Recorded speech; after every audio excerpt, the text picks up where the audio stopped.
Welcome, my political friends of the interwebs. I don't know at what order I'm putting videos up, so I was going to say, if you watched my last video, you will know that I was talking about blah, blah, blah, but I'm not going to do that because who knows how this is going to play out. Listen to me. This video is going to be talking about whether or not human beings, members of the animal kingdom, are designed to be ruled or to be in a democracy. Because the more and more I look at it, I think we may just be that. We may just be creatures that really just want to be ruled. I don't remember which pundit said it. I want to say it was Neil Boortz. I may be wrong about that. In fact, I think I probably am. But anyway, this person said, I'm really surprised or shocked at how people seem to really want tyranny. They want to be ruled. They don't want to have choices to make in life. You see this at McDonald's. You go into McDonald's and you see these idiots standing up there in front of the cash register, staring up at the menu with their jaws hung open. They've been going to McDonald's their entire freaking lives. They got their first Happy Meal when they were 2. And there they are, mouth gaped open because there's all these choices. And a lot of times you can tell in their face, they just kind of wish somebody would say, this is your only choice. Here you go. Here's your hamburger fries, and Coke. Get the hell out of here. But, and I think about it, and one of the things that started kind of spurring my mind, kind of stirring things up a bit, was the whole royal birth. Yeah, the royal birth of, what's this dude's name? George? King, and we're going to have a future King George. I won't live long enough to see it, thank God. But I mean, the fact that so many Americans gave a rat's ass that there was a baby born into this world of privilege. I mean, literally born into this world with a silver spoon. Listen, the epitome of a silver spoon in his mouth. All right, because his last name is Windsor, this baby is special. That's right, a ruler amongst the peasantry. And I find it ironic that his name is George, because it was King George. And for those of you who are victims of public education, it was King George that we threw off our backs. Now, when I say we, I mean the very small percentage, some people say 3%, the very small percentage of real Americans that actually fought the Revolutionary War and actually kicked the British out. Okay, the vast majority of colonists, whatever the hell they wanted to call themselves at the time, to be honest with you, were either Royalists who were supportive of the crown and did not see any reason to upset the apple cart and everything was just beautiful, and were actually pissed that these rabble-rousers, the likes of Thomas Jefferson and Thomas Paine, were all running around causing trouble. You had the Royalists, and then you had the people who just didn't give a fuck. Either way. They weren't going to get involved. They didn't really care. That was a fair number of people too. So here's the thing. When I look at people, and hey, look, one of my ex-girlfriends, and I'm still friends with her, she was all excited about the new baby. Oh, Kate's having a baby. I'm like, who gives a shit? But the truth is, if you look around the animal kingdom, you will find something interesting. And nowhere will you find a democracy of any kind. No. You have a ruler and you have the ruled. Okay? That's really what you have.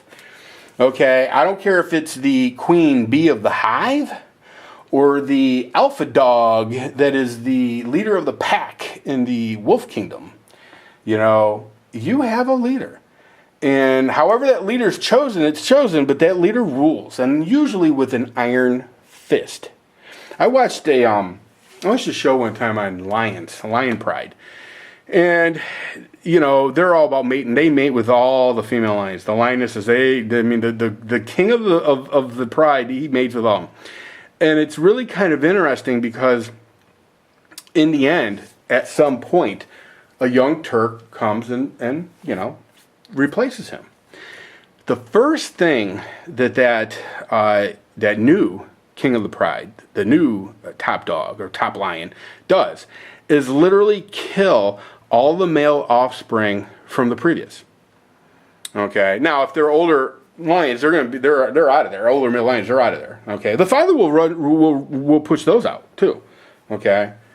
And it was interesting because it was a pretty brutal show, and they actually showed this new king of the Pride literally ripping the heads off of all the little babies, I'm just killing them, and immediately mating with the females.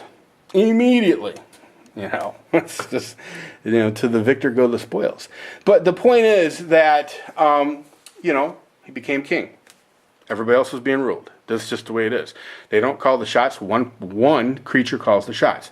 And that's pretty solid throughout most of the animal kingdom, unless you can point to me where that's not the case. Because, and I don't pretend to know it all, but I will tell you that the more and more and more I look at Americans, especially Americans, and I suspect all over the globe, but I'm just concerned with America for the time being.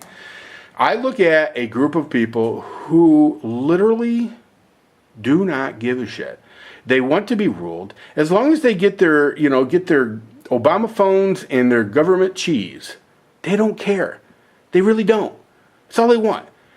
They don't want to succeed at anything. They don't want to achieve the American dream. And I'm talking, listen, obviously there's exceptions to that, and it's probably 3%. I've often said this, and I know this is going to sound really harsh, but I've often said the biggest mistake that our founding fathers made was not purging the colonies or the newly formed states, not purging them of everybody that was not on board with the program. Everybody that literally did not take part and did not do their part in a Revolutionary War, every one of them should have been purged. And I'm talking old school purged. I'm talking Stalin-esque. That's what I'm talking about. Genghis Khan. I'm talking about old school purged. If they could run for their freedom, they could run for their freedom. If they couldn't run that fast, they were going to lose their heads. Because ultimately what we had was a whole bunch of people breeding that were not the type of people that we would call patriots. Just a fact. And I know there's going to be a lot of people that are listening to this right now going, holy crap, he's nuts. No, well, that may be true. I'm not even gonna argue the point. But the thing of it is this. I look around this country and I look at things like people getting ready to vote for Anthony Weiner. Now, he's getting beat up in the polls right now because of his latest, whatever you want to call it, sexual deviance. But I heard a pundit say today, this is New York, he could come back. Hell yeah, he could come back. We're talking about a city that likes to be ruled. Look at, for example, what Bloomberg was able to get away with in New York. Literally banning pop, soda, banning just about everything he could get, salt, whatever he could get his hands on, just banning it. That's not freedom, that's not liberty. That's living under tyranny is what that is. But you know what? When they polled New Yorkers, 40% of the people were absolutely cool with it. 40% of the people were absolutely cool with it. And I don't know how the other numbers broke up, but I will tell you this. My guess is that 40% were absolutely cool with it. Another 40% were on the fence. And then you had 20% that were people like me going, what the fuck? Seriously? This is bullshit. But ultimately in the end, the majority wanted to be ruled. They wanted to be dictated. They literally wanted to be peasants. They wanted to be basically the ruled class. They wanted to be under the feet of somebody. And that's, yeah. And maybe some people say, well, maybe they don't want all those decisions to have to make, but, they don't necessarily want to be ruled. Well, I don't know that's the case. Look, if they didn't want to be ruled, then why don't they show up to vote? Because honestly, the actual numbers of people that show up to the polls are ridiculous. They're embarrassing. They're really embarrassing. I'm glad they don't publish them very often because it's an embarrassment. We're supposed to be the freest country on the planet, and people don't even take the time to vote. That's how these freaking politicians get away with it. They are the ruling class. They are the ruling class. And now they're being allowed to rule by, money interests and whatnot, but still, where are we at in that process? We're being ruled. There are people like me who don't like that, but there are lots and lots of people who do. So anyway, the question of the day, is, do you believe that the American people want to be ruled? Do you believe that human beings as a whole, the natural state of our being is to be ruled, to have a hierarchy, to have a ruling class who basically looks over the rest of us as their children? As their children. Let me know what you think. I'm curious about it. So anyway, listen, that's all I got. Don't forget to pick yourself up in Rusty Rags, www.rustyrags.com. You might be able to get a grenade there while you're at it. No, actually not. No. Anyway, MBV Code gets you 25% off. So let me know what you think. Everybody take care. See ya!